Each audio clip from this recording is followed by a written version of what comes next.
এক আল্লাহর বান্দা সাহাবী নবীর কাছে আইসা আমার নবীকে পরিপূর্ণভাবে জানায়া দেয়, ও নবী, আমার এক মহিলার ব্যাপারে আপনার কাছে জানতে চাই। বলে, যেই মহিলা সারা রাতভর নামাজ পড়ে, দিনভর রোজা রাখে, সর্বাবস্থায় তাহাজ্জুদ ইশরাক আওয়াবিন বাদ দেয় না, এই মহিলা কোনো নেক আমল কোনোটাই বাদ দেয় না, তবে ও পয়গম্বর, এই মহিলা প্রতিবেশীর সাথে ভালো আচরণ করে না। নবী আমার জানতে চাই, এই মহিলা জান্নাতি নাকি জাহান্নামী? নবী আমার জানায়া দেন, এই মহিলা যদিও নামাজ পড়ে, রোজা রাখে, নেক আমল করে, এগুলো তো আল্লাহর হক, কিন্তু এই মহিলা ঠিক মতন প্রতিবেশীর হক আদায় না করার কারণে, প্রতিবেশীর হক হলো হাক্কুল ইবাদ, এটা বান্দাদের পরিপূর্ণ হক। যদি প্রতিবেশীর হক যদি ঠিক মতন মহিলা আদায় না করে, তাহলে মহিলা জান্নাতে যেতে পারবে না, বরং জাহান্নামের অধিবাসী মহিলা হয়ে যাবে। আবার আরেক আল্লাহর বান্দা নবীর সাহাবী এসে নবীর কাছে জানতে যায়, ও নবী আমার, আরেক আল্লাহর বান্দি মহিলা নামাজ পড়ে, তবে সারা রাতভর নামাজ পড়ে না, 5 ওয়াক্ত নামাজ ফরজগুলো আদায় করে, ওয়াজিবাত সুন্নতে মুআক্কাদাগুলো বেশি রোজা রাখতে পারে না, নেক আমল করতে পারে না, ও পয়গম্বর, কিন্তু এই মহিলা প্রতিবেশীর সাথে তার আচরণ ভালো, প্রতিবেশীর সাথে ভালো আচরণ করেন, বলেন নবী আমার, এই মহিলা জান্নাতে যাবে নাকি জাহান্নামে যাবে? আমার নবী জানায়া দেন, এরে আমার সাহাবী, শুনে নাও, এই মহিলা যদি এক ওয়াক্ত নামাজ বাদ দেয়, একবার রোজাও না রাখে, তবে আল্লাহর কাছে যদি তাওবা করে নেয়, আল্লাহ মহিলাকে মাফ করে কোনো এক উসিলায় মহিলাকে জান্নাত দিয়া দিতে পারে। জিন্দেগিতে যদি নামাজ বাদ দেয়, রোজা বাদ দেয়, নেক আমল বাদ দেয়, যতই খারাপ কাজ করবে না কেন, এই বান্দা যদি জীবনের অন্তিম মুহূর্তে আসিয়াও ওই আযাবের ভয় অন্তরে নিয়া আমার মালিকের দরবারে যদি তাওবা করতে পারে, আল্লাহ বলেন, আমার বান্দা বান্দির দল যদি গুনাহ করার পরে আমি আল্লাহর দরবারে ফিরে আসে, যদি 1 নাম্বার তাওবা, 2 নাম্বার পুনরায় যদি ঈমান আনতে পারে, 3 নাম্বারে যদি আমলে সালেহ করতে পারে, 3টা আমল করার কারণে আমি আল্লাহ বান্দাকে মাফ করবই। এই বান্দার জিন্দেগীর সব গুনাহগুলোকে আমি আল্লাহ শুধু মাফ করলেই ক্ষান্ত ঘটাবো না, পরিসমাপ্তি ঘটাবো না, এই বান্দার জিন্দেগীর সব গুনাহ আমি আল্লাহ নেক বানাইয়া ভালো ভালো আমল দিয়া বদল করে দিব। এরে বান্দা, এজন্য তো নবী পরিপূর্ণভাবে জানা দেয়, এই মহিলা বড় জোর সুন্নতে মুআক্কাদা ওয়াজিবাত আদায় করে, আল্লাহর হক নষ্ট করলে, আল্লাহর কাছে তাওবা করলে মাফ করে দিতে পারেন কে? এরে বান্দা, এই জন্য তো নবী জানায়া দেন, ও আমার সাহাবী, শুনে নাও, এই মহিলা যদি নামাজ পড়ে, রোজা রাখে, নেক আমল করে, প্রতিবেশীর হক যদি ঠিক মতন আদায় না করে, তাহলে মহিলা জাহান্নামী। আর যদি মহিলা নামাজ, রোজা, নেক আমল যা পড়ার পরে কিন্তু মহিলা বান্দার হক কষ্টিনকালেও নষ্ট করে না, প্রতিবেশীর সাথে তার আচরণের মাত্রাটা অনেক ভালো, তাহলে এই মহিলা আমার মালিকের জান্নাতের অধিপতি হয়ে যাবে।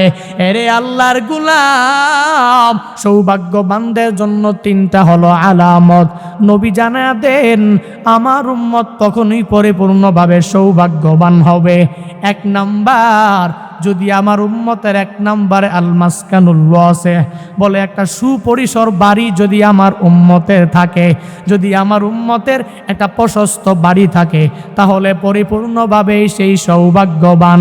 2 নম্বরে, যদি আমার উম্মত পরিপূর্ণ সৌভাগ্যবান হতে চায়, তাহলে যদি তার সৎ প্রতিবেশী থাকে, তাহলে তার সৎ প্রতিবেশী থাকলেই সে পরিপূর্ণ সৌভাগ্যবান।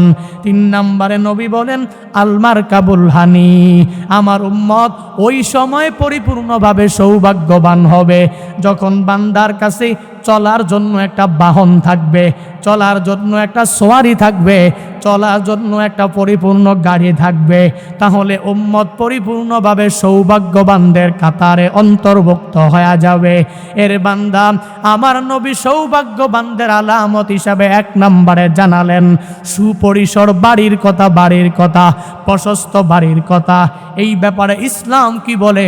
বলে তুমি তোমার বাড়িটাকে লম্বা করো, বাড়িটাকে প্রশস্ত করো, কোনো অসুবিধা নাই, তবে বাড়ির মধ্যে বেশি কারুকাজ করার কোনো প্রয়োজন নাই। আল্লাহর নবী বলেন নাই আল মাসকানুল জামিল, আল্লাহর নবী বলেছেন আল মাসকানুল ওয়াসি, বরং প্রশস্ত আর সুপরিসর বাড়ি যদি আমার উম্মতের থাকে, তাহলে আমার উম্মতটা পরিপূর্ণ সৌভাগ্যবানদের কাতারে অন্তর্ভুক্ত হয়ে যাবে। এজন্যই তো আমার নবী অজুর পরে পরে দুয়ার মাধ্যমে শিক্ষা দিয়া দিলেন, এরে আমার উম্মতের দল, অজুর পরে যখন আমার মালিকের দরবারে 2 হাত তুলে যখন বলবা ও আল্লাহ, আল্লাহুম্মা গফিরনি জামবি ওয়া ওয়াসি'লি ফি দারি ওয়া বারিকলি ফি রিজকি। আমার নবী বলেন ওযুর শেষে সর্বাবস্থায় নবী সর্বাবস্থায় দোয়া পাঠ করে করে আল্লাহর কাছে বলতেন আল্লাহুম্মা গফিরনি জামবি, ও আল্লাহ আমার জিন্দেগির গুনাহগুলোকে মাফ করে দাও। নবীর জিন্দেগিতে তো গুনাহ নাই, তবুও কেন আমার নবী মালিকের কাছে বারবার ওযুর পরে কেন বলেন আল্লাহুম্মা গফিরলি জামবি, ও আল্লাহ আমার জিন্দেগির গুনাহগুলো মাফ করে দাও, করে দাও। নবী বলেন উম্মতদেরকে শিক্ষা দেওয়ার জন্য। 2 নাম্বার নিজে পরিপূর্ণ শুকরিয়া আল্লাহর কাছে বারবার মালিক রহমাতুল লিল আলামিন কেন বলেন আল্লাহুম্মা গফিরনি জামবি। আবার অপর হাদিসে নবী পরিপূর্ণভাবে জানায়া দেন শুধু ওযুর পরে না, আমি নবী ইয়া আইয়ুহান নাস তুবু ইলাল্লাহ ফা ইন্নী আতুবু ইলাইহি ফি কুল্লি ইয়াউমিন মিয়াতা মাররা। আমার নবী জানায়া দেন এরে আমার উম্মতের দল, শুনে নাও, শুনে নাও, তোমরা আল্লাহর কাছে তাওবা করো, ইস্তিগফার করো। কেন করবা? ফা ইন্নী আতুবু ইলাইহি ফি কুল্লি ইয়াউমিন মিয়াতা মাররা, বরং আমি নবী আমার মালিকের দরবারে প্রতিদিন 100 বার তাওবা করি, প্রতিদিন 100 বার ইস্তিগফার করে। এর বান্দা নবী কেন তাওবা করেন, কেন ইস্তিগফার করেন? 1 নম্বরে নবী উম্মতদেরকে শিক্ষা দিয়া দেন। নবী এজন্যই তো ওযুর পরে পরে উম্মতদেরকে শিক্ষা দিলেন, এরে আমার উম্মতের দল, ওযু পরে আল্লাহর কাছে বারবার দোয়া করো আল্লাহুম্মা গফিরলি জামবি, ও আল্লাহ আমার জিন্দেগির গুনাহ মাফ করে দাও। 2 নম্বরে নবী দোয়া করেন ওয়া ওয়াসি'লি ফি দারি, ও আল্লাহ আমার বাড়িটা পরিসর করার, সুপরিসর করার তৌফিক দাও। ও আল্লাহ আমার বাড়ি প্রশস্ত করার মতো তৌফিক দাও। 3 নম্বরে নবী আল্লাহর কাছে বারবার ওযুর পরে দোয়া করতেন ওয়া বারিকলি ফি রিজকি। 1 নম্বরে নবী আল্লাহর কাছে বলতেন গুনাহ ক্ষমা করে দাও। 2 নম্বরে নবী পরিপূর্ণভাবে বলতেন ও আল্লাহ আমাকে সুপরিসর বাড়ির করার মতো তৌফিক দাও। 3 নম্বরে নবী আমার আল্লাহর কাছে বলতেন ও বারিকলি ফি রিজকি, ও আল্লাহ আমার রিজিকের মধ্যে পরিপূর্ণভাবে বরকত দাও। এর বান্দা নবী এজন্য তো উম্মতদেরকে শিক্ষা দিয়া গেলেন যাতে করে উম্মতেরা ওযুর পরে পরে আল্লাহর কাছে বলে। এটা এমন এক দোয়া যেই দুয়ার প্রথমাংশের মধ্যে বান্দার আখিরাত পরিপূর্ণ কভার হয়ে যায়। এই দুয়ার প্রথমাংশ যদি বান্দার ক্ষেত্রে আল্লাহর পক্ষ থেকে কবুল হয়ে যায়, এই বান্দা যে বারবার আমার মালিকের কাছে বলে হে মালিক আমার গুনাহগুলো মাফ করে দাও, মাফ করে দাও, এই বান্দার দোয়া যদি কোনো এক সময় আল্লাহর দরবারে কবুল হয়ে যায়, তাহলে জিন্দেগির গুনাহ তো বান্দার মাফ হয়ে যাবে। আর গুনাহ মুক্ত জিন্দেগি নিয়া এই বান্দা যখন কিয়ামতের ময়দানে উঠবে, তাহলে জান্নাত বান্দার জন্য আর কোনো বাধা থাকবে না। কারণ গুনাহ মুক্ত জিন্দেগি বান্দার নেকের পাল্লা ভারী হবে, গুনাহ গুনাহের পাল্লা হালকা হয়ে যাবে। এই বান্দার পরিপূর্ণ আখিরাতে জান্নাতের মালিক হওয়ার কোনো অসুবিধা থাকবে না। নবীর এই দুআর মধ্যে উম্মার জন্য আর দুইটা শিক্ষা। নবী দুনিয়ার জন্য দুইবার আমার আল্লাহর কাছে চাইলেন।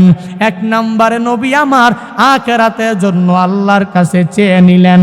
এর মাধ্যমে বোঝা যায় এই বান্দার ক্ষেত্রে যদি আল্লাহর পক্ষ থেকে দোয়াটা কবুল হয়ে যায়, তাহলে এই বান্দার ইহকালীন জিন্দেগিতে যদি আল্লাহ একটা সুপরিসর বাড়ি দিয়া দেয়, তাহলে থাকার মতো জায়গার কোনো বান্দার অভাব নাই। অন্যের কাছে যাওয়া লাগবে না। এই বান্দার বাড়ি থাকলে আর কোনো অসুবিধা নাই। আর দুই নাম্বার, ওয়াবারিকলি ফি রিজকি, যদি বান্দার রিজিকের মধ্যে আল্লাহ পরিপূর্ণ বরকত দিয়া দেয়। এর বান্দা নবী আল্লাহর কাছে এই ওয়াবারিকলি ফি রিজকি দ্বারা কি বুঝাইলেন? নবী পরিপূর্ণ বুঝা দিলেন, আল্লাহর কাছে রিজিক তুমি বেশি চাও না। আল্লাহর কাছে বলো না যে হে মালিক তুমি আমাকে রিজিক বৃদ্ধি করে দাও, হে মালিক আমাকে শুধুমাত্র ধন দৌলত দাও, হে আল্লাহ আমাকে বড় বড় ইন্ডাস্ট্রির মালিক বানাও। বরং আমার মালিকের কাছে বান্দা তুমি বারবার বলো, ও আল্লাহ আমার রিজিকের মধ্যে তুমি বরকত বানায়া দাও। যা তুমি দিয়েছো এই রিজিকে বরকত দিলে আর কোনো কিছু লাগবে না। তুমি যদি আমাকে রিজিকে বরকত দাও, আমার আর ধন দৌলত লাগবে না। এর বান্দা নবী শিক্ষা দিলেন আল্লাহর কাছে ধন দৌলত চাওয়ার কোনো প্রয়োজন নাই। বরং যে কোনো সময় বান্দার দরকার আমার আল্লাহ দেখে কি দেখে না, আল্লাহ দিয়া দিবেন। বান্দা তোমার টাকা কোন সময়ে দরকার, বান্দা তোমার বাড়ি কোন সময়ে দরকার, বান্দা তোমার গাড়ি কোন সময়ে দরকার, তাহলে সৌভাগ্যবানদের নিদর্শন হিসাবে ঠিক সময়েই আল্লাহ সুপরিসর বাড়ি করার তৌফিক দিবে, সৎ প্রতিবেশী বানায়া দিবে, আল্লাহ তোমাকে একটা বাহন তৈরি করার তৌফিক দিবে। এরে আল্লাহর গোলাম, নবী যে এক নম্বরে বললেন আল্লাহ গুনাহ মাফ করে দাও, দুই নম্বরে নবী বললেন সুপরিসর বাড়ি করার তৌফিক দাও, তিন নম্বরে নবী বললেন আমার রিজিকের মধ্যে আল্লাহ তুমি বরকত দাও। এর মানেটা কি? বলে রিজিকের মধ্যে বরকত দাও। দুনিয়ার মানুষগুলো তো আল্লাহর কাছে রিজিকের বরকত চায় না, বরং যখন বান্দা চাইতে চায় তখনই বলে আল্লাহ তুমি আমাকে ধনী বানায়া দাও, আল্লাহ তুমি আমারে টাকাওয়ালা বানায়া দাও, আল্লাহ তুমি আমাকে শুধুমাত্র ধন দৌলত বৃদ্ধি করে দাও।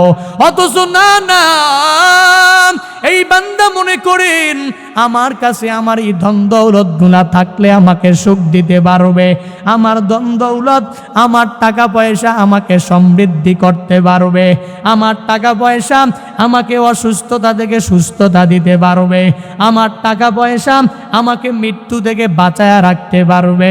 অথচ না, আল্লাহ তো পরিপূর্ণভাবে জানা দেয়, আল্লাযী জামা মালাহু ওয়া আদ্দাদা ইয়াহসাবু আন্না মালাহু আখলাদা। আল্লাহ বলেন দুনিয়াতে এমন অনেক বান্দা আমার আছে যেই বান্দারা লাখ টাকার মালিক হলে কোটিপতি হতে চায়, কোটি টাকার মালিক আরো কোটি কোটি কোটি কোটি বান্দা চায়। এই বান্দার শুধু দরকার টাকা পয়সা ধন দৌলতের জন্য, শুধু আমার মালিকের কাছে টাকা পয়সা চেয়ে ব্যাংক ব্যালেন্সে জমা করে রাখে, টাকা পয়সা ধন দৌলত শুধুমাত্র জমা করে রাখে। অথচ আল্লাহ তাআলা পরিপূর্ণভাবে জানা দেয়, আল্লাযী জামা মালাহু ওয়া আদ্দাদা ইয়াহসাবু আন্না মালাহু আখলাদা। তুমি যেই টাকা পয়সা জমা করো, তুমি যেই টাকা পয়সা ব্যাংকের মধ্যে রেখে দাও, তোমার টাকা পয়সা ধন দৌলতের মাধ্যমে তুমি সুখ পরিপূর্ণভাবে পাইবা না, তুমি সমৃদ্ধি পাইবা না, তুমি তোমার প্রসিদ্ধি অর্জন করতে পারবা না। তোমার টাকা পয়সা ধন দৌলত তোমাকে সম্মান দিতে পারবে না, তোমাকে মর্যাদার আসনে আসীন করতে পারবে না। এরে বান্দা, যদি এই ধারণা থাকে তাহলে ভুল ধারণা, ভুল ধারণা, ভুল ধারণা। আশরাফ আলী থানভী রহমাতুল্লাহ আলাই এক আল্লাহর বান্দার ব্যাপারে জানা দেয়, যেই বান্দার স্বর্ণ রৌপ্যের কোনো কমতি নাই, কমতি নাই। বাড়ির মধ্যে একটা রুম তৈয়ার করেছে স্বর্ণ রৌপ্যের ভান্ডারগুলো রাখার জন্য। আল্লাহর গোলাম একটা প্রহরী নিয়োজিত করেছে স্বর্ণ রৌপ্যগুলো দেখে দেখে রাখার জন্য। সপ্তাহখানেক পর পর আল্লাহর বান্দা এই স্বর্ণগুলো রৌপ্যগুলো দেখার জন্য, দেখে দেখে নিজের অন্তরটাকে প্রশান্ত করার জন্য ওই রুমের মধ্যে যায়। এক সপ্তাহ পরে পরে যায় আর স্বর্ণ রৌপ্যগুলো দেখে দেখে নিজেকে প্রশান্ত করে। এই আল্লাহর বান্দা এমন ভাবে তার ওই রুমটাকে তৈয়ার করেছে, বলে কি পরিমাণ তালা বান্দাটা ব্যবহার করেছে। আশরাফ আলী থানভী বলেন, বলে ওই রুমের মধ্যে ভিতরে এমন তালা সে ফিট করেছে, যেই তালা যদি ভিতর দিয়ে একবার লেগে যায় তাহলে ভিতরে কেউ খুলতে পারবে না, বাহির থেকে ওই দরওয়াজা কেউ খুলতে পারবে না। আল্লাহর কি কুদরতের কারিশমা দেখো। আল্লাহর বান্দা ওই রুমের মধ্যে এক সপ্তাহ পরে যায় স্বর্ণ রৌপ্যগুলা দেখে দেখে নিজেকে পরিপূর্ণ প্রশান্ত করে, অন্তরটাকে ঠান্ডা করে আর চোখটাকে পরিপূর্ণভাবে জোড়ায়। থানভী পরিপূর্ণ জানা দেন, বলে এক সপ্তাহ পরে একদিন যখন এই বান্দা রুমের মধ্যে যায়, যাওয়ার পর আল্লাহর বান্দা হঠাৎ করে ভিতর থেকে নিজের অজান্তেই দরওয়াজাটা লেগে যায়। এই বান্দা তো আর দরওয়াজা খুলতেও পারে না, রুমের ভেতরেও কেউ নাই, বাহিরে তো কাউকে বলতেও পারবে না। আল্লাহর বান্দার এক পর্যায়ে রুমের মধ্যে এমন হয়ে যায়, শুধু আল্লাহর বান্দা চিৎকার করে, অথচ তার স্বর্ণ রৌপ্যের কোনো কমতি নাই। এই স্বর্ণ রৌপ্যগুলা সে ক্ষুধার যন্ত্রণার মধ্যে পড়ে আছে, কিন্তু বান্দার ক্ষুধা তো মিটাতে পারে না। এই বান্দা 2 দিন 3 দিন যাওয়ার পরে স্বর্ণ রৌপ্যের মাঝখান বরাবর গিয়া যখন বসে যায়, আল্লাহর গোলাম স্বর্ণ রৌপ্যের দিকে তাকায়া আফসোস করে, আমার এই স্বর্ণ রৌপ্য আমাকে তো পরিপূর্ণ ক্ষুধা থেকে নিবারণ করতেও পারল না, আমার এই স্বর্ণ রৌপ্য আমাকে মৃত্যু থেকেও বাঁচাইতে পারল না। আল্লাহর গোলাম 2 দিন 3 দিন 1 সপ্তাহ যাওয়ার পরে ক্ষুধার যন্ত্রণা আর সহ্য করতে পারে নাই, দুনিয়ার বাড়ি ত্যাগ করিয়া নিজের এই ধন সম্পদের সামনেই তার মৃত্যু হয়ে গেল। আশরাফ আলী থানভী এই ঘটনার মাধ্যমে কি বুঝাইতে চাইলেন? দুনিয়াতে মানুষ মনে করেন তার এই ধন দৌলত তার কাছে থাকবে, এই ধন দৌলত নিয়াম সে পরিপূর্ণ সুখে বসবাস করতে পারবে, অথচ বান্দা জানে না এই টাকা পয়সা তো বান্দাকে সুখ দিতে পারে, এই টাকা পয়সা বান্দাকে মৃত্যু থেকে বাঁচায়া রাখতে পারে না, এই বান্দাকে টাকা পয়সায় সুস্থতা পরিপূর্ণ দিতে পারে না। বরং সমাজে এলাকার মধ্যে বান্দা তুমি তাকায়া দেখো, যেই মানুষটা গরিব, টাকা নাই পয়সা নাই, একটা ছোট মাত্র বাড়ি, কোন রকম চলাফেরা, দিন মজুর ডে লেবার, জানে দিনে আনে দিনেই খায়, কোনো টাকা পয়সা নাই, কোনো ধন দৌলত নাই, কোনো কিচ্ছুই নাই, অথচ তাকাইয়া দেখ ওই আল্লাহর বান্দার মতো সুখী আর কেউ নাই, ওই আল্লাহর বান্দার কোনো টেনশন নাই, চিন্তা নাই। এই জন্য বান্দা আল্লাহ তো পরিপূর্ণভাবে জানায়া দিলেন, তুমি যেই টাকা পয়সা ধন দৌলত যে তুমি জমা করে রাখো, তোমার এই টাকা পয়সা তোমাকে সুখ দিতে পারবে না, তোমার টাকা পয়সার মাধ্যমে তুমি সুস্থতাও পাইবা না।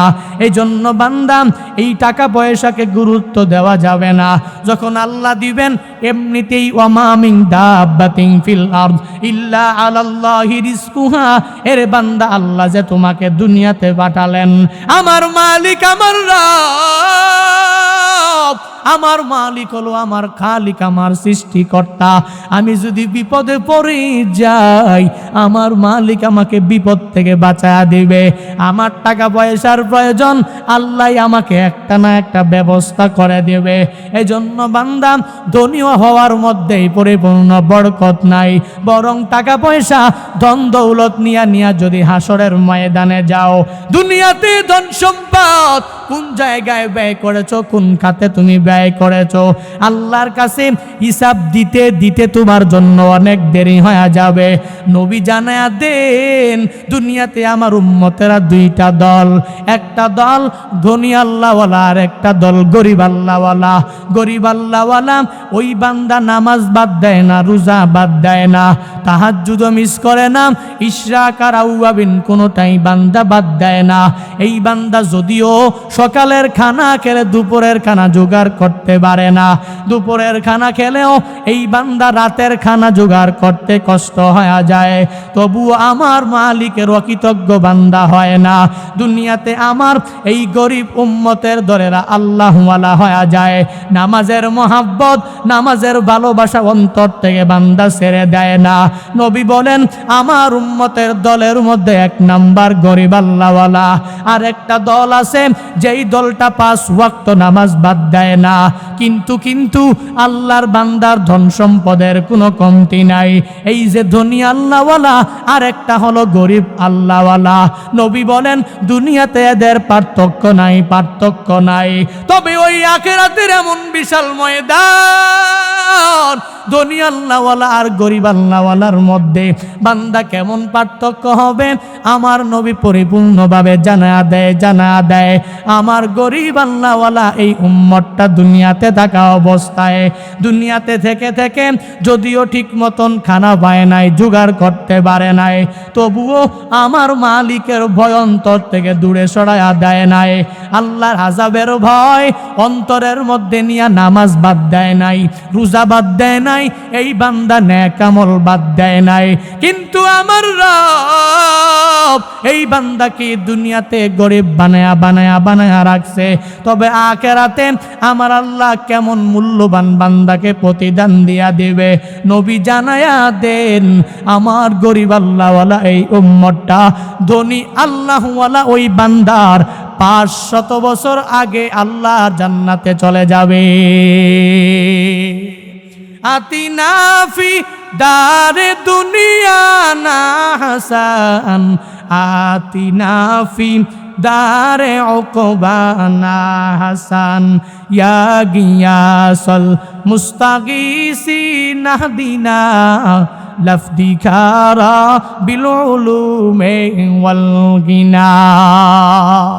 সুতরাং বান্দা, দুনিয়াতে ধনী হওয়ার কোনো প্রয়োজন নাই। আল্লাহ যদি গরিব বানায় তাহলেও আলহামদুলিল্লাহ, আল্লাহ যদি ধনী বানায় তাহলেও আলহামদুলিল্লাহ। নবী 1 নম্বরে কি সুন্দর দোয়া উম্মতদেরকে শিখা গেলেন, এরে আমার উম্মতের দল, ওযুর পরে আল্লাহর কাছে দোয়া করো, আল্লাহুম্মা গফিরলি যামবি ওয়া ওয়াসসি'লি ফি দারি ওয়া বারিকলি ফি রিজকি। পারেন? না পারলে ইমাম সাহেবদের থেকে পরিপূর্ণভাবে শিখে নেবেন। এই দোয়া পড়লে অনেক ফজিলত। কারণ কোন সময়ের দোয়া যদি আল্লাহর দরবারে হঠাৎ করে একদিন হুজুর পরের দোয়া যদি কবুল হয়ে যায়, জিন্দেগীর গুনাহ মাফ, তারপরে পরিপূর্ণ সুপরিসর বাড়ির অধিকারী, 3 নম্বরে রিজিকের মধ্যে বরকত দিবেন কে? আরো জোরে বলেন, সবাই আমার সাথে পড়েন, আল্লাহুম্মা গফিরলি যামবি, আল্লাহুম্মা গফিরলি যামবি ওয়া ওয়াসসি'লি ফি দারি ওয়া বারিক লি ফি রিজকি। সকলে পড়ি আল্লাহুম্মা আমিন।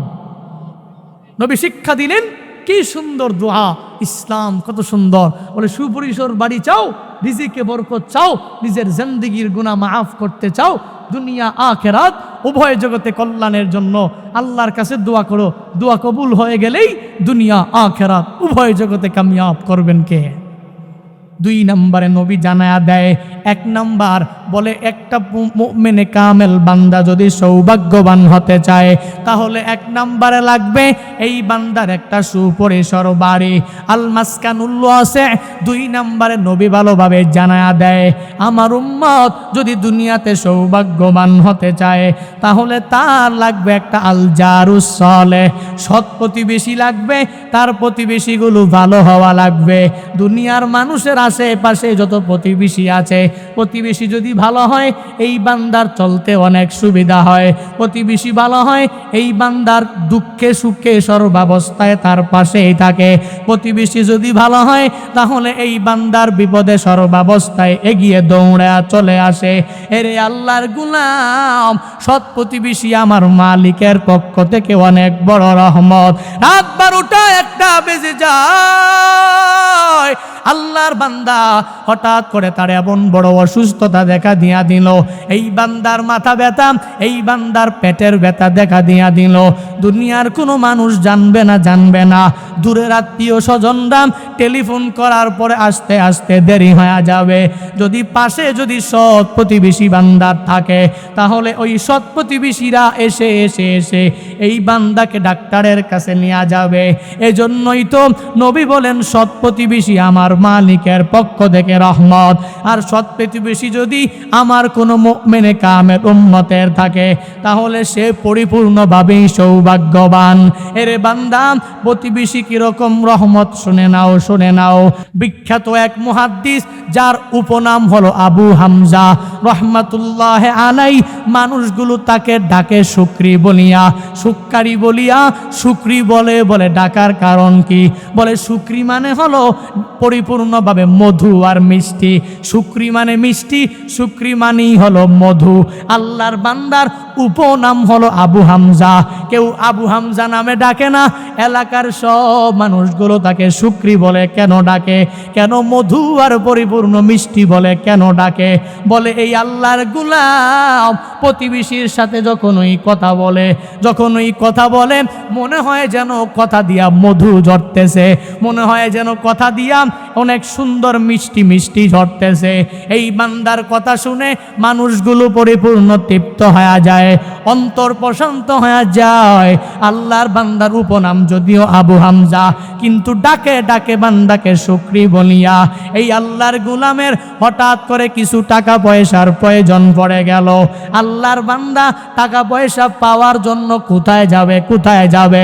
টাকা পয়সা নাই, শুধু আছে বান্দার একটা বাড়ি। এই বাড়ি তার শেষ সম্বল, এই সম্বলটা বিক্রি করেই তার ওই কাজটা সারা লাগবে।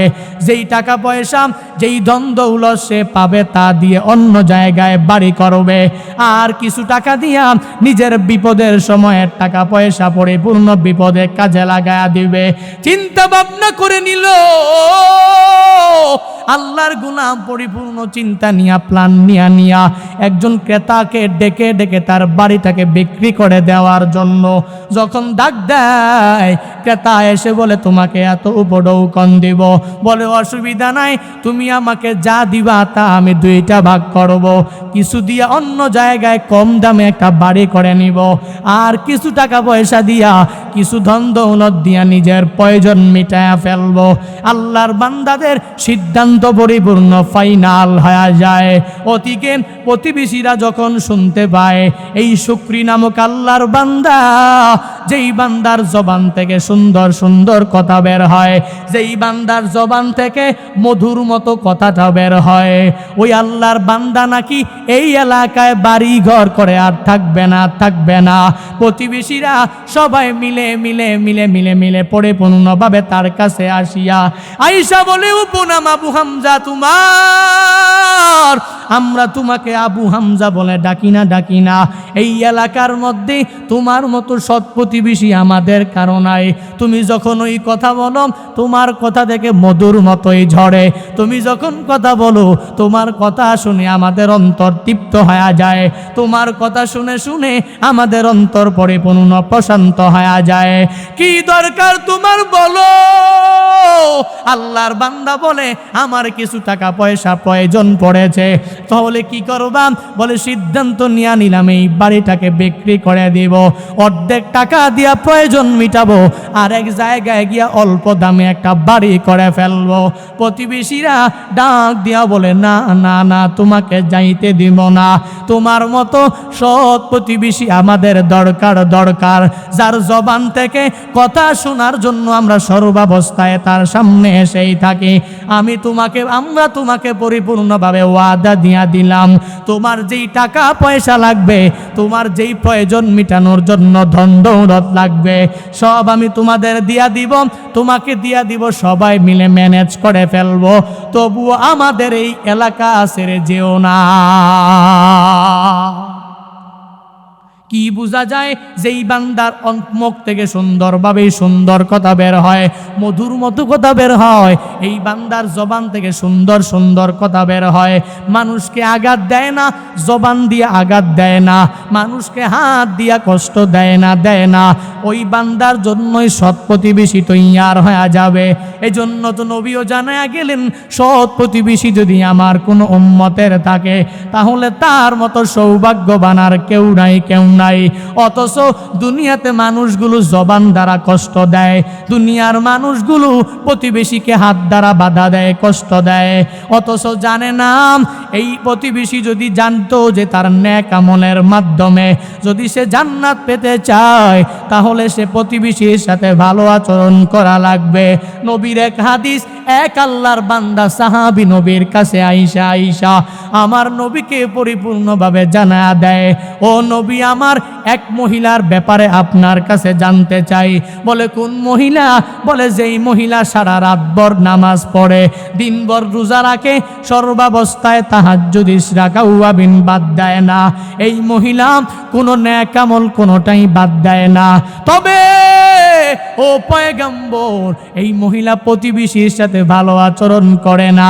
নবী আমার জানতে চাই, এই মহিলা জান্নাতি নাকি জাহান্নামী? নবী আমার জানা দেন, এই মহিলা যদিও নামাজ পড়ে, রোজা রাখে, নেক আমল করে, এগুলো তো আল্লাহর হক, কিন্তু এই মহিলা ঠিক মতন প্রতিবেশীর হক আদায় না করার কারণে, প্রতিবেশীর হক তো হাক্কুল্লাহ নয়, প্রতিবেশীর হক হলো হাক্কুল ইবাদ, এটা বান্দাদের পরিপূর্ণ হক। যদি প্রতিবেশীর হক যদি ঠিক মতন মহিলা আদায় না করে, তাহলে মহিলা জান্নাতে যেতে পারবে না, বরং জাহান্নামের অধিবাসী মহিলা হয়ে যাবে। আবার আরেক আল্লাহর বান্দা নবীর সাহাবী এসে নবীর কাছে জানতে যায়, ও নবী আমার, আরেক আল্লাহর বান্দি মহিলা নামাজ পড়ে, তবে সারা রাত ভর নামাজ পড়ে না, 5 ওয়াক্ত নামাজ ফরজগুলো আদায় করে, ওয়াজিবাত সুন্নতে মুআক্কাদাগুলো বড় জোর আদায় করে, বেশি রোজা রাখতে পারে না, নেক আমল করতে পারে না। ও পয়গম্বর, কিন্তু এই মহিলা প্রতিবেশীর সাথে তার আচরণ ভালো, প্রতিবেশীর সাথে ভালো আচরণ করেন, বলেন নবী আমার, এই মহিলা জান্নাতে যাবে নাকি জাহান্নামে যাবে? আমার নবী জানায়া দেন, এরে আমার সাহাবী শুনে নাও, এই মহিলা যদি এক ওয়াক্ত নামাজ বাদ দেয়, একবার রোজাও না রাখে, তবে আল্লাহর কাছে যদি তাওবা করে নেয়, আল্লাহ মহিলাকে মাফ করতে পারে, মাফ করে কোনো এক উসিলায় মহিলাকে জান্নাত দিয়া দিতে পারে। জিন্দেগিতে যদি নামাজ বাদ দেয়, রোজা বাদ দেয়, নেক আমল বাদ দেয়, যদি গুনাহ করে কোনো এক আল্লাহর বান্দা চলাফেরা করে, যতই খারাপ কাজ করবে না কেন, এই বান্দা যদি জীবনের অন্তিম মুহূর্তে আসিয়াও ওই আযাবের ভয় অন্তরে নিয়া আমার মালিকের দরবারে যদি তাওবা করতে পারে, ইল্লা মান তাবা ওয়া আমানা ওয়া আমিলা আমালান সালিহা ফাউলাইকা ইউবাদদিলুল্লাহু সাইয়্যাতিহিম হাসানাত। আল্লাহ বলেন, আমার বান্দা বান্দির দল যদি গুনাহ করার পরে আমি আল্লাহর দরবারে ফিরে এসে যদি 1 নাম্বার তাওবা 2 নাম্বার পুনরায় যদি ঈমান আনতে পারে, 3 নাম্বারে যদি আমলে সালেহ করতে পারে, 3টা আমল করার কারণে আমি আল্লাহ বান্দাকে মাফ করবই করব। এই বান্দার জিন্দেগীর সব গুনাহগুলোকে আমি আল্লাহ শুধু মাফ করলেই ক্ষান্ত ঘটাবো না, পরিসমাপ্তি ঘটাবো না। এই বান্দার জিন্দেগীর সব গুনাহ আমি আল্লাহ নেক বানাইয়া ভালো ভালো আমল দিয়া বদল করে দিব। এরে বান্দা, এজন্য তো নবী পরিপূর্ণভাবে জানা দেয় এই মহিলা বড় জোর সুন্নতে মুআক্কাদা ওয়াজিবাত আদায় করে। আল্লাহর হক নষ্ট করলে, আল্লাহর কাছে তাওবা করলে মাফ করে দিতে পারেন কে? এরে বান্দা, এজন্য তো নবী জানায়া দেন, ও আমার সাহাবী শুনে নাও, এই মহিলা যদি নামাজ পড়ে, রোজা রাখে, নেক আমল করে, প্রতিবেশীর হক যদি ঠিক মতো আদায় না করে, তাহলে মহিলা জাহান্নামী। আর যদি মহিলা নামাজ, রোজা, নেক আমল যা পড়ার পরে কিন্তু মহিলা বান্দার হক কষ্টিনকালেও নষ্ট করে না, প্রতিবেশীর সাথে তার আচরণের মাত্রাটা অনেক ভালো, তাহলে এই মহিলা আমার মালিকের জান্নাতের অধিপতি হয়ে যাবে। এরে আল্লাহর গোলাম, কি বোঝা যায়? নবী যে জানায়া দিলেন সৌভাগ্যবানদের আলামত 3টা। 1 নম্বরে সুপরিসর বাড়ি, 2 নম্বরে লাগবে সুন্দর পরিপূর্ণ একটা বাহন, চলার মতো বাহন, 3 নম্বরে লাগবে এই বান্দার সৎ প্রতিবেশী লাগবে। যদি 3টা থাকে তাহলে বান্দা পরিপূর্ণভাবে সৌভাগ্যবান, তাহলে মুমিনে কামেলটাও বান্দা সৌভাগ্যবান। 3 নম্বরে নবী জানায়া দেন, বাহন যদি আমার কোনো উম্মতের থাকে, সোয়ারি যদি থাকে, বর্তমান জামানায় দামি যদি একটা গাড়ি থাকে, তাহলে এই বান্দাই পরিপূর্ণভাবে সৌভাগ্যবান। অপর হাদিসের মধ্যে আমার নবী আবার জানায়া দেয়, বলে কুলক্ষণের নিদর্শন কয়টা জানুনি? বলে নবী না, বলে কুলক্ষণের নিদর্শন হলো 3টা। কয়টা? কুলক্ষণের নিদর্শন 3টা। 1 নম্বরে বাড়ি, 2 নম্বরে গাড়ি, 3 নম্বরে সবাই পারে দি। মাশাআল্লাহ, নবী এক হাদিসের মধ্যে বলেন সৌভাগ্যবানদের আলামত কয়টা? বলেন না ভাই, বলেন না, কি বানানো কিছু বলতেছি? বরং ইসলামে কি সুন্দরভাবে বলা হয়েছে। ইসলামটাকে আপনি অনেকে বলে যে এই হুজুরের দামি বাড়ি করে, হুজুরের দামি গাড়ি কিনছে, হুজুরে এত হাই ফাই করে চলাফেরা করে কেন? অথচ শিক্ষা নাও। নবী নিজে জানায়া দেয়, মিন সাআদাতিল, যদি সৌভাগ্যবান হতে চায় 1 নম্বরে লাগবে আল মাসকানুল ওয়াসি', সুপরিসর বাড়ি, 2 নম্বর আল জারুস সালেহ, সৎ প্রতিবেশী, 3 নম্বর আল মারকাবুল হানি, তার লাগবে চলার মতো একটা সুন্দর দামি একটা বাহন লাগবে, সওয়ারি লাগবে। অথচ নবী আরেক হাদিসে জানায়া দেয় কুলক্ষণের নিদর্শন 3টা। 1 নম্বরে বাড়ি, 2 নম্বরে গাড়ি, 3 নম্বরে নারী। ইসলামে তো কোনো কুলক্ষণের নিদর্শন নাই, কিন্তু নবী কেন বললেন? মুহাদ্দিসিনে কেরামগণ জানায়া দেয়, একটা মানুষের জিন্দেগিতে বাড়ি, গাড়ি, নারী খুবই গুরুত্বপূর্ণ বিষয়। নবী কেন কুলক্ষণ বললেন, কোন সময়ের জন্য কুলক্ষ বললেন? নবী এভাবেই জানায়া দিলেন যে কুলক্ষণের নিদর্শন গাড়ি তখনই হবে, বাড়ি তখনই হবে, নারী তখনই হবে। আপনারা বলবেন, একজন মানুষ যদি বাড়ি বানায়, বাড়ি কি 1 সপ্তাহের জন্য বানায়, 1 মাসের জন্য বানায়, 1 বছরের জন্য বানায়? এমন অনেক ব্যক্তি আছে যে মৃত্যু পর্যন্ত এই বাসস্থানে, বাসভবনে বসবাস করার জন্য জীবনে একটাই দামি করে একটা বাড়ি বানায়। এখন সে বাড়ি বানানোর সময় যদি ফাউন্ডেশন আর পিলারের মধ্যে যদি উল্টো পাল্টা করে আর যদি বলে আমি 6 তলার উপরে থাকব, তাহলে যে কোনো দিন ভেঙ্গে পড়তে পারে। ঠিক কি ঠিক না? নবী যে বললেন বাড়ি কুলক্ষণ কোন সময়? বলে বাড়ি কুলক্ষণ তো ওই সময় যখন এই বাড়িটাকে সুন্দরভাবে নির্মাণ করা হবে না।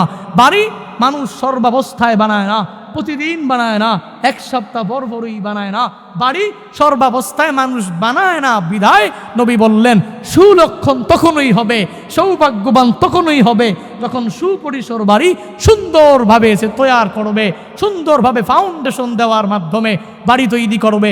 তখন এই বান্দার বাড়ি পরিপূর্ণভাবেই তার মৃত্যু পর্যন্ত এখানে থাকতে পারবে।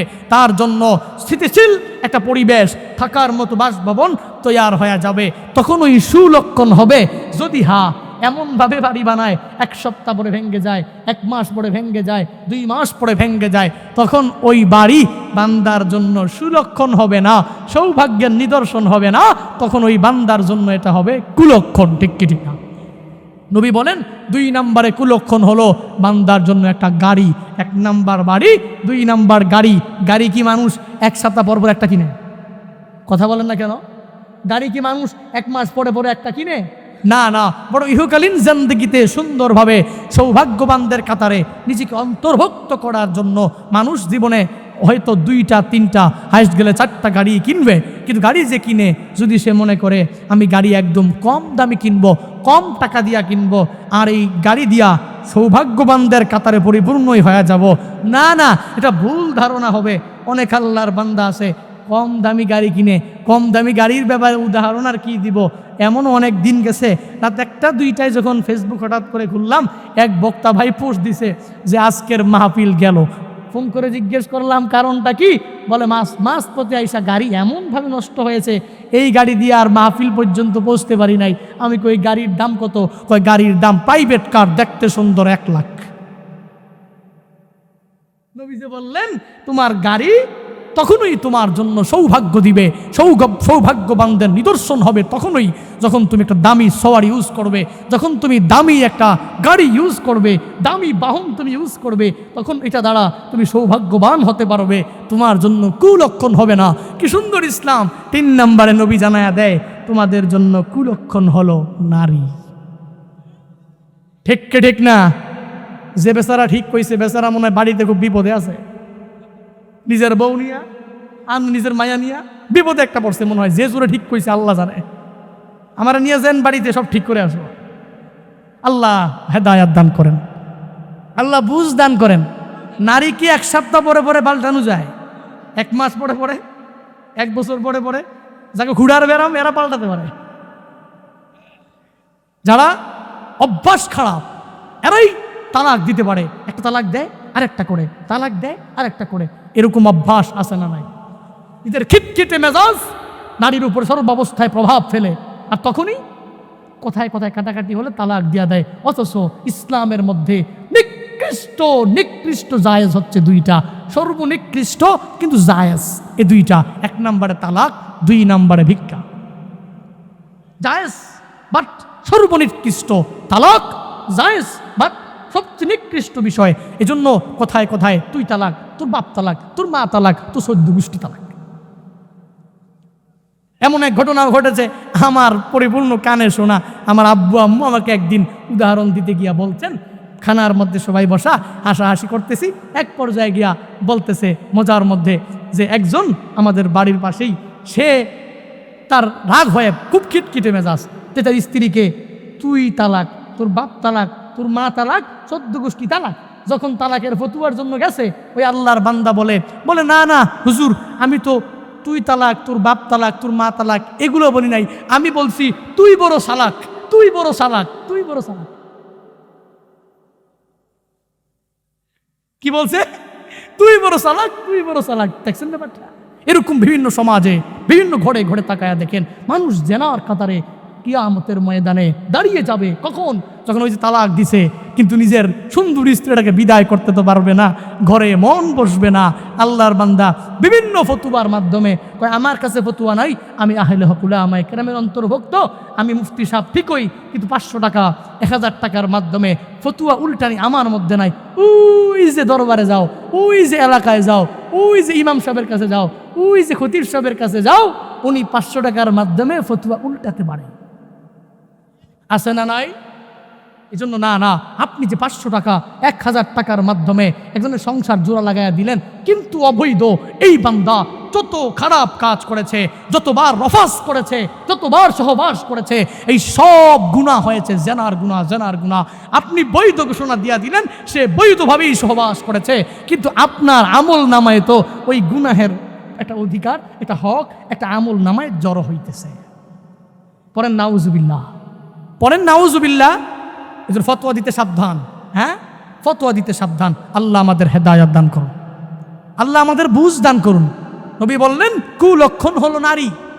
এই জন্য নারী যখন তুমি একজন মন্দ নারী ঘরে আনবা, তখন ওই ঘর থেকে আনোয়ার শাহ কাশ্মীরি আসবে না, ওই ঘর থেকে ডক্টর মিজানুর রহমান আজহারি আসবে না, ওই ঘর থেকে হাফিজুর রহমান সিদ্দিকী আসবে না, ওই ঘর থেকে সৈয়দ মুকাররম বারি আসবে না, ওই ঘর থেকে বড় বড় আহলে হক উলামায়ে কেরাম আসবে না, বরং ওই ঘর থেকে আসবে ঐশী যে রান্দা দিয়া বাবারেও কুবাবে মারেও কুবাবে, ঠিক কিনা?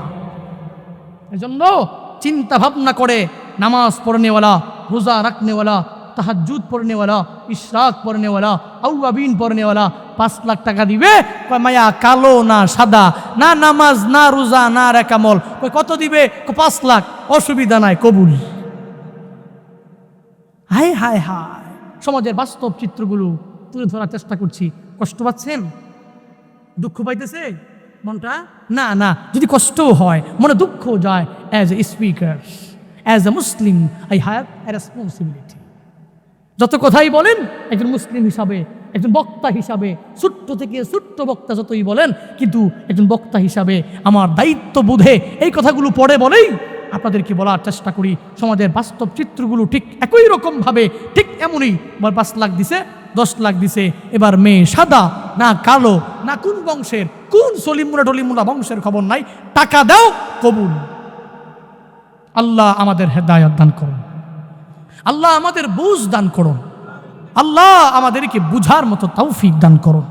এজন্য আমি যদি আমার ঘরটাকে পরিপূর্ণ পবিত্র ঘর বানাতে চাই, আমার ঘরটাকে নামাজি ঘর বানাতে চাই, আমার ঘরটাকে একটা সুন্দর ঘরে পরিণত করতে চাই, আমার নারীর মাধ্যমেই আমি আমার ঘরটাকে পরিবর্তন করতে পারি। চেষ্টা করতে হবে আমাদের ঘরগুলো যাতে নষ্ট না হয়ে যায়, কারণ আমার সন্তানের প্রাথমিক শিক্ষা দিবে আমার স্ত্রী যদি নামাজ না পড়ে, আমার স্ত্রী যদি রোজা না রাখে, আমার স্ত্রী যদি তাহাজ্জুদ না পড়ে, আমার স্ত্রী যদি ইশরাক না পড়ে, আমার স্ত্রী যদি পর্দা না করে, এই বেপর্দা নারী পরিপূর্ণভাবে কোনো ভালো সন্তান প্রসব করতে পারবে না।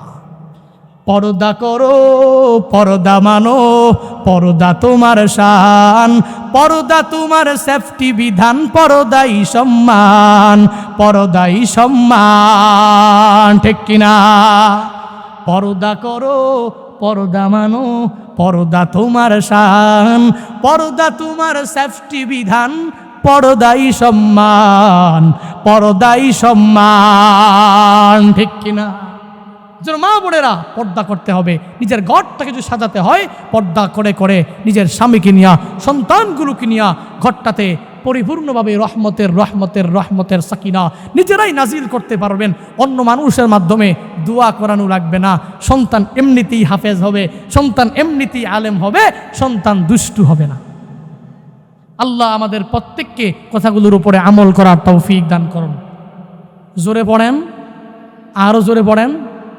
নবী জানায়া দেয় সৌভাগ্যবানদের হলো আলামত 3টা। 1 নম্বরে আলামত হলো আল মাসকানুন ওয়াসি, যদি তার পশু পরিসর একটা বাড়ি থাকে তাহলে তার জন্য সুলক্ষণ, তাহলে সে সৌভাগ্যবান।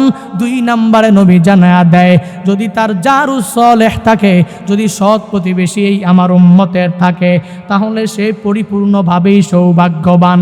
3 নম্বরে নবী জানায়া দেন যদি আমার উম্মত সৌভাগ্যবান হতে চায় তাহলে চলার জন্য একটা সুন্দর গাড়ি লাগবে, সওয়ারি লাগবে, বাহন লাগবে, তাহলেই সেই সৌভাগ্যবান হতে পারবে। এরে বান্দা তাকায়া দেখো, দুনিয়াতে মানুষগুলো তো প্রতিবেশীর হক আদায় করে না, নিজের সৎ প্রতিবেশী হতে পারে না, সর্বাবস্থায় জবান দিয়া অন্যকে কষ্ট দেয়, হাত দিয়া অন্যকে ব্যথা দেয়, হাত দিয়া অন্যকে কষ্ট দেয়। কথায় কাটাকাটি হয়েছে, আল্লাহর বান্দা জবান দিয়ে একটা গালি দিয়া ফেলেছে। কথায় কাটাকাটি হয়েছে, নিজের বল থাকার কারণে হাত দিয়া মেরে ফেলেছে। কথায় কাটাকাটি হয়েছে, নিজের পিছনে ব্যাকগ্রাউন্ডে একজন ওসি থাকার কারণে, এসপি থাকার কারণে, মেম্বার এমপি চেয়ারম্যান থাকার কারণে। বলে ওই বান্দার কোনো দোষ নাই, আল্লাহর বান্দাকে মারধর করে নিজে বাড়িতে চলে এসেছে। ওই আল্লাহর বান্দা তো কিছুই বলতে পারে নাই। এরে আল্লাহর গোলাম, নিজেই সৎ প্রতিবেশীর অন্তর্ভুক্ত নিজেকে বানায় নাও, তাহলে তোমার আশেপাশের প্রতিবেশীগুলা তোমার জন্য সৎ হয়ে যাবে। প্রতিবেশীর প্রতি মায়া সাহাবায়ে কেরামের অন্তরের মধ্যে কেমন শুনে নাও। নবীর এক সাহাবী আব্দুল্লাহ আনসারী রাদিয়াল্লাহু তাআলা আন 5 ওয়াক্ত নামাজ নবীর পিছনে গিয়া গিয়া বা জামাতে আদায় করে, 5 ওয়াক্ত নামাজ পড়ে, 1 ওয়াক্তও জামাত বাদ দেয় না। আল্লাহর বান্দা আব্দুল্লাহ আনসারী নবীর সাহাবী, নবীর ভালোবাসা নিয়া প্রতিদিন নামাজে যায়, কিন্তু একটা পরিপূর্ণ দোষ তার ভিতরে আছে। সবার উপরে যায়, সবার আগে মসজিদ থেকে বের হয়ে যায়। সাহাবায়ে কেরাম আব্দুল্লাহ আনসারী কার্যকলাপ দেখিয়া সাহাবায়ে কেরামরা 1 দিন 2 দিন 3 দিন এই কার্যকলাপ দেখার পরে আমার নবীর কাছে যায় নবীকে পরিপূর্ণ নালিশ দিয়া দেয়, ও পয়গম্বর, আপনার সাহাবী আব্দুল্লাহ আনসারী আপনার পিছনেই নামাজ পড়ে, আপনার পিছনেই 5 ওয়াক্ত নামাজ বা জামাতে আদায় করে, কিন্তু একটা দোষ আছে, নবী সবার পরে সে মসজিদে যায়, আবার সবার আগে আগে নবী মসজিদ থেকে বের হয়ে যায়। যখন এভাবে জানা দেয়, আমার নবী বলে কারণটা কি, চলো চলো তার কাছ থেকে জেনে আসি।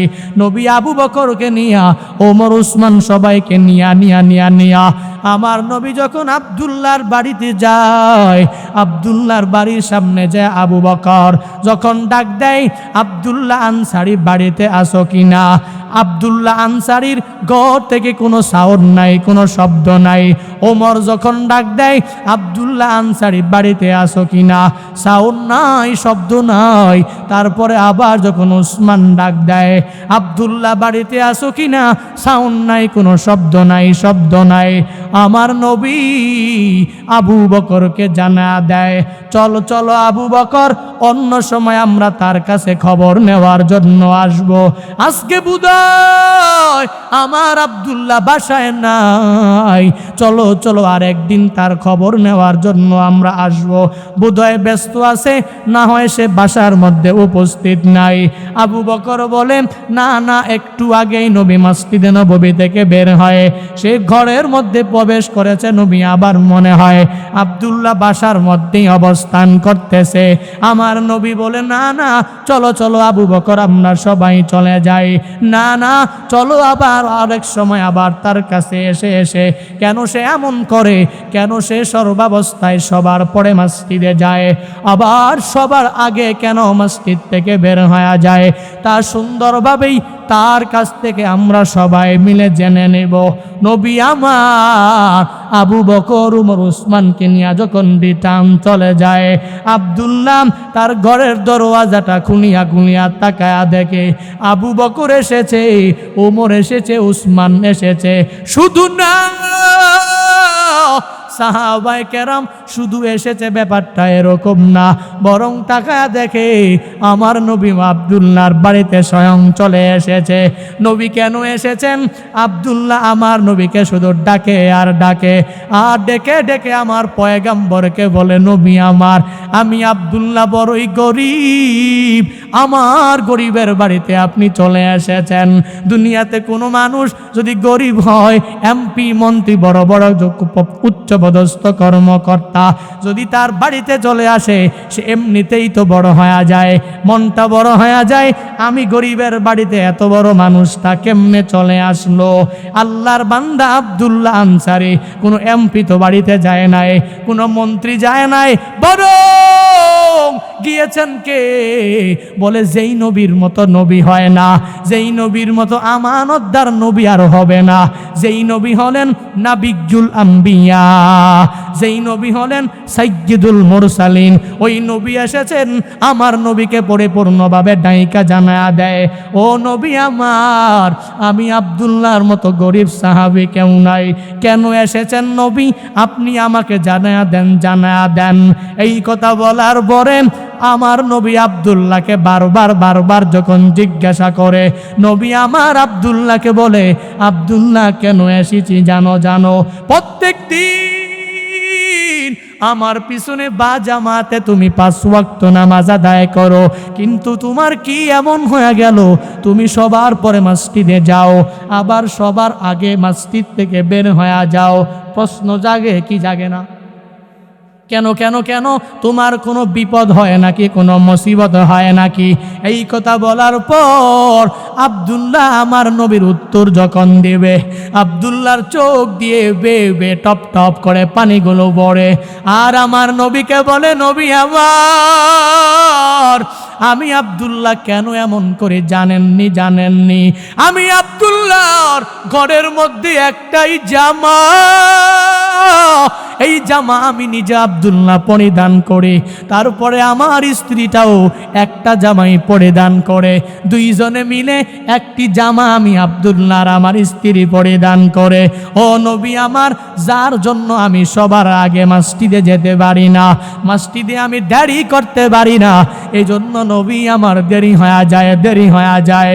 আমার নবী আব্দুল্লাহর কথা শুনে শুনে শুনে চোখের পানি ছেড়ে দিয়া আল্লাহর কাছে বলে, হে মালিক, আমার এই সাহাবীদের মধ্যে আব্দুল্লাহ এতটাই গরিব। ও আল্লাহ, আমি জানি আমার সাহাবীদের মধ্যে গরিব আছে, কিন্তু আব্দুল্লাহর মতো এতটা গরিব সাহাবী যে আমাদের মধ্যে আছে।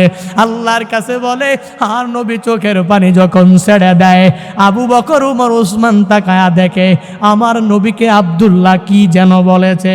যেই কথা বলার পরে আমার নবীর চোখ দিয়ে বেয়ে বেয়ে টপ টপ করে পানিগুলো পড়ে। আবু বকর তার কাছে যায়, ওমর, উসমান যখন তার কাছে যায়, গিয়া জানতে চায়, কেন তুমি এমন কি কথা বলেছো? যেই কথা বলার পরে আমার নবী এই কথা শোনার পরে কান্না করে দিল। কেন চোখের পানি ছাড়লো? আমার নবীর মনে তুমি কি আঘাত দিয়েছ? আব্দুল্লাহ বলে, না, আমি আমার নবীকে কোনো আঘাত দেই নাই, আমি আমার নবীকে এমন কোনো কথা বলি নাই যেটা আঘাত পাওয়ার মতো কথা। কিন্তু নবী জানতে চেয়েছেন আমি কেন সবার পরে মসজিদে যাই, আবার সবার আগে কেন মসজিদ থেকে বের হয়ে যায়। শুধু আমি উত্তর স্বরূপ আমার নবীকে আমি জানা দিয়েছি, ও পয়গম্বর আমার জামা মাত্র একটা, যেটা আমিও পরিধান করি, আমার স্ত্রীটাও পরিধান করে। আবু বকর হতবাক হয়ে যায়, ওমর হতবাক হয়ে যায়, ডাইকা বলে, এটা কেমনে সম্ভব? তুমি আমাকে বলো, আমাদেরকে বলো, একটা জামা দিয়া দুইজন কিভাবে পরিধান করো? আব্দুল্লাহ চোখের পানি ছেড়ে আবু বকরকে জানা দেয়, বলে দেয়, এরে আবু বকর, আমি আমার ঘরের মধ্যে এমন একটা গর্ত তৈরি করেছি, যেই গর্তের মধ্যে আমিও অবস্থান করতে পারি, আমার স্ত্রীটাও অবস্থান করতে পারে। আমি যখন নামাজের জন্য যাই, আমার স্ত্রীটাকে উলঙ্গ করে এখানে আমি প্রবেশ করে দেই, তখন গর্তে প্রবেশ করে থাকি, আমি দৌড়ায় মসজিদে নববীতে জামা পরিধান করে যাই। আবার যখন নামাজ শেষ হয়ে যায়, আমি আব্দুল্লাহ ওই জামা পরিধান করে আমার বাড়িতে আসার পর আমার ঘরের ওই গর্তের মধ্যে আমি নিজে উলঙ্গ হয়ে প্রবেশ করি, আমার স্ত্রীটাকে জামাটা দেওয়ার পরে তারপর আমার স্ত্রী ইবাদতে মুসল্লায় দাঁড়ায় যায়। তবু আবু বকর, ওমর, উসমান, শুনে নাও, নবীর ভালোবাসা বাদ দিয়া ঘরের মধ্যে নামাজ আদায় করতে পারি না।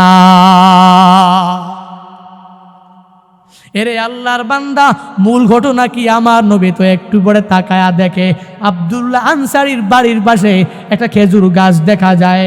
এই খেজুর গাছের মধ্যে আব্দুল্লাহ আনসারীর দুইটা সন্তান বেঁধে রেখে দেওয়া হয়েছে। নবী আমার যায় ছোট্ট সন্তানগুলোর কাছে জানতে চায়, কারা তোমরা, তোমাদেরকে বেঁধে রেখেছে কেন? ওই দুইটা ছোট্ট সন্তান আমার নবীর ব্যাপারে অনেক জানে, যে আমার নবীর মতো দয়ালু কেউ নাই। ওই ছোট্ট দুই সন্তান চোখের পানি ছেড়ে দিয়া নবীর কাছে বলে, ও পয়গম্বর, আমরা দুইজন হলো আব্দুল্লাহ আনসারীর সন্তান, বেঁধে কেন রাখা হয়েছে? বলে, বেঁধে রাখা হয়েছে আমাদের বাড়ির পাশে এই খেজুর গাছ। এই খেজুর গাছ আমাদের না, এই খেজুর গাছ হলো ইহুদিদের খেজুর গাছ। বরং এই খেজুর গাছের গাছের নিচে থেকে যখন আমরা খেজুর টুকায়া টুকায়া খাই, আমাদের বাবা মনে করেন এই খেজুর গাছ খাওয়ার পরে যখন আল্লাহর কাছে বলবে, আল্লাহর কাছে দোয়া করবে, ইহুদির গাছের খেজুর খায় আল্লাহর কাছে দোয়া করলে কবুল হবে না? হবে না। মৃত্যুর পরে এই সন্তানগুলোও পরিপূর্ণ কাজে আসবে না। আমরা তো ছোট, আমাদের বাবা এরকম কোনো ধন সম্পত্তি নাই। এতই দেখতেছেন যে এই বাড়ি শুধুমাত্র বাড়ির সম্বল ছাড়া আমাদের আর কিছুই নাই। এই দেখতেছেন যে বাবার গায়ে জামা, এই জামা ছাড়া আমাদের বাবা মারার কোনো জামা নাই। ও নবী আমার, আমরা এতটাই গরিব যা ধরুন আমাদের বাবা আমাদেরকে বেঁধে বেঁধে রেখে দিয়েছেন যাতে করে এই খেজুর আমরা না খাই। এই খেজুর খেয়ে খেয়ে যদি আল্লাহর কাছে ডাকি, আল্লাহ দোয়া কবুল করবে না? করবে না। এই কথা বলার পর আমার নবী যখন শুনতে পায়, নবী তো ওদিকে আব্দুল্লাহ আনসারীর কথা শুনে নিজের কান্না ধরে রাখতে পারে না, এবার অঝর দ্বারায় কান্না করে। ওসমান আমার নবীকে যায়া বলে, ও পয়গম্বর, আপনি কেন কান্না করেন আমাকে জানায়া দেন। আমার নবী বলেন, উসমান পারবিনি, এই খেজুর গাছটাকে ক্রয় করে করে করে করে আনতে পারবিনি? ওসমান ডাক দিয়া বলেন, নবী কি বলেন, কেন পারবো না? এই কথা বলতে দেরি ওসমান নবীর মোহাব্বত ভালোবাসা অন্তরে নিয়া এক সাহাবীর জীবনটাকে পরিপূর্ণ সতেজ করার জন্য, এক সাহাবীর সন্তানদের মায়া অন্তরের মধ্যে নিয়া দৌড়া যায় ইহুদির বাড়ির সামনে গিয়া ইহুদিকে জানা দেয়। বলে, ইহুদি বাড়িতে আসো কিনা? বলে, কে তুমি? বলে, আমি ওসমান গনি। বলে, কেমনে সম্ভব? তুমি এত ধনী মানুষ, আমি গরিব, ইহুদির বাড়িতে কেন এসেছ? বলে, বাহির হও, তোমার সাথে আমার বড় একটা মুআমালা আছে। বলে, কি মুআমালা? বলে, এই খেজুর গাছ এটা কার? বলে, এটা তো আমার। তাহলে ওই বাড়িতে পরিপূর্ণ ঝুঁকে পড়েছে। এই খেজুর গাছটা আব্দুল্লাহ আনসারী না, আব্দুল্লাহ আনসারী কেউ ক্রয় করবে না, বরং আমি এই খেজুর গাছটা ক্রয় করতে চাই। কত টাকা লাগবে, কি উপঢৌকন লাগবে, কি প্রতিদান তোমাকে দেওয়া লাগবে, সব আমাকে বলো। ওই ইহুদি বলে, আমার বুঝে আসে না, আপনার তো খেজুর গাছের কোনো কমতি নাই, অনেক বাগান আপনার, অনেক খেজুর গাছ আপনার, কেমনে সম্ভব? কি জন্য আপনি আমার কাছে একটার জন্য এসেছেন? বলে, তোমার বুঝে আসলে আসুক, না আসলে নাই, বরং তুমি বিক্রি করবা কিনা বলো। বলে, পাইছি সুযোগ, এই মুহূর্তেই ধনির কাছ থেকে পরিপূর্ণ প্রতিদান নিয়ে নিব। বলে, একটা গাছ যদি নিতে চাও তাহলে তুমি 100 গাছ দেওয়া লাগবে। এই কথা বলার পরে ওসমান বলে, মাত্র 100 গাছ তুমি চেয়েছো, যাও যাও, তোমাকে দিয়া দিলাম, একটা গাছ আমি ক্রয় করে নিয়ে নিলাম। গাছটাকে ক্রয় করে আমার নবীর কাছে যখন যায়, নবীর কাছে যায় আমার নবীকে বলে দেয়, ও নবী আমার, আপনার সাহাবী আব্দুল্লাহ আনসারীর জন্য এই খেজুর গাছ আমি ক্রয় করে করে করে আপনার কাছে নিয়ে আসলাম। ও নবী আমার, আমি আপনাকে দিয়া দিলাম, আপনি আব্দুল্লাহ আনসারীকে দিয়া দেন। এই কথা বলার পরে নবী জানতে চায়, ওসমান তুমি কি উপঢৌকন দেওয়ার মাধ্যমে, কি টাকা পয়সা দেওয়ার মাধ্যমে, কি দেওয়ার মাধ্যমে তুমি এটা ক্রয় করেছো?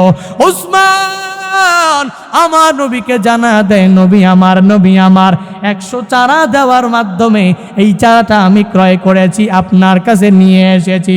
নবী বলেন, এত চারা একটা চারার জন্য তুমি কেন দিলা? আমার নবীর কাছে ওসমান ডাক দিয়া বলে, নবী আমার, প্রয়োজন নাই, প্রয়োজন নাই, এই কথা বলারও কোনো দরকার নাই। আমার জিন্দেগির সব সম্বল যদি দিয়া যদি একটা গাছকে আমার ক্রয় করে নবী লাগতো, আমার একটা সাহাবী প্রতিবেশী, আমার বন্ধু প্রতিমের জন্য, আমার এই গাছটা ক্রয় করে দিয়ে দেওয়ার জন্য আমার জিন্দেগির সব সম্পত্তি নবী আপনার ভালোবাসায়, আব্দুল্লাহ আনসারীর ভালোবাসায় আমি ওসমান বিলীন করে দিতাম। এরে বান্দা কি বোঝা যায়? ওসমান রাদিয়াল্লাহু তাআলা আন টাকার কোনো কমতি নাই, যার জন্যই তো গনি, এত বড় ধনী, এই ধন দৌলত সব ব্যয় করে দিতে চায়। কারণটা কি? প্রতিবেশীটাকে বাঁচাতে চায়, প্রতিবেশীটাকে পরিপূর্ণ হক আদায় করতে চায়। এরে বান্দা তাকায়া দেখো, দুনিয়ার মানুষগুলো তো হক আদায় করে না, প্রতিবেশীর সাথে ভালো আচরণও করে না, বরং নিজে 5 তলার বিল্ডিংয়ে ঘুমায়, কিন্তু প্রতিবেশী যে না খায়া মরতেছে। এই শীতার্ত মানুষগুলো বস্ত্রের জন্য বিভিন্ন জায়গায় দৌড়ায়, কম্বলের জন্য দৌড়ায়। আল্লাহর বান্দা নিজে 5 তলা ফ্ল্যাটে থাকে, একটা পয়সা দিয়া কম্বল দেয় না।